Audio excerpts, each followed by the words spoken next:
I guess now he gets to surf with a bit more freedom. So, yeah, excited to see what he can do up against the best at main break. John Florence setting up for Jake Marshall. This is a huge matchup. Jake in a must-win situation to keep his spot on tour, and John's the guy that throws down a masterclass at main break. 2019 world champ has a lot to celebrate as we see this man in motion. John Florence, no matter what the size of main break, he turns in a big performance. That one he'll basically a wave under priority and just went to town. Now seeing the wrapping turn to start things off for Jake Marshall. Nice cut back, looking connected to the face, and ends up sliding out on a very important finish. I mean, you're thinking already it might be being Captain Obvious right now. You've got to be perfect against John, especially at main break. Yeah, so nice deep bottom turn, wrapping around off the top there, and looking for the second section. He gets it, so he's done the work there, but it was just this end section here. Well, Jordy Smith has Felipe Toledo in the round of 16. Medina will have Leonardo Fioravanti setting up his first turn as Florence. Absolute dagger in the pocket, big vertical, all kinds of variety, and this one a messy end section, but keeps that Paisel above water. So 1.5233 as he's getting started. To work on heat strategy, a lot's changed since then. Here we go, Flick. Yeah, massive layback jam in the pocket, straight up into the lip on the second turn, and just looking for an easy finish, but that wave wasn't easy. I mean, you could see the nose of his board just got stuck underneath the wave. But here we go, having a look at this first turn again, and absolute mastery in the pocket there. I love watching this romance, John Florence and Margaret River main break. What a relationship. Laybacks look solid from John. He puts so much power into it, but shows that he's able to mix it up as well in that second turn, Bugs. Oh, he sure does. I mean, this wave, when you see it live, you know, on his standards, it's a kind of ordinary ride. You slow it down, and it's a surf movie. Because they kind of had to keep something special. He kept improving round by round. Let's get caught up in this one. Important heat for Jake Marshall as he digs in, Bugs. Yeah, an important ride for Marshall here. And he finishes this one. Does he ride out of it? He has to. And he hangs on. So this will get him into the heat. Jake is so powerful. Love the execution of that layback hack flick. Yeah, it was really well placed on that wave there, and bringing around into the second section. More of a transitional turn into this last section, and he needs to make it count. Like Bugs said, he needs to ride out. This is an important heat for him, and he does. Setting this one up, Jake just looks, doesn't have priority. Here comes the man to beat, Florence. Nice cool roundhouse cut back. Resets off the bottom. There's a cool version of that layback. So even the layback that he relies on has variety to it.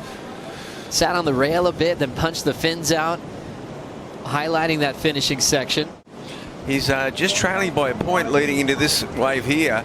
And it really comes down to this one last turn. This is sensational. What do you get for one incredible layback?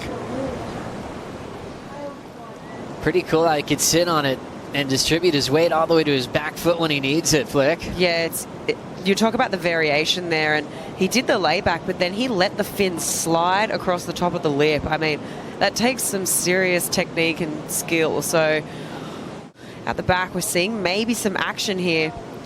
Jake Marshall's turn to answer back. Needs a 787. Climbs and shows the frustration of that wave going flat under his feet.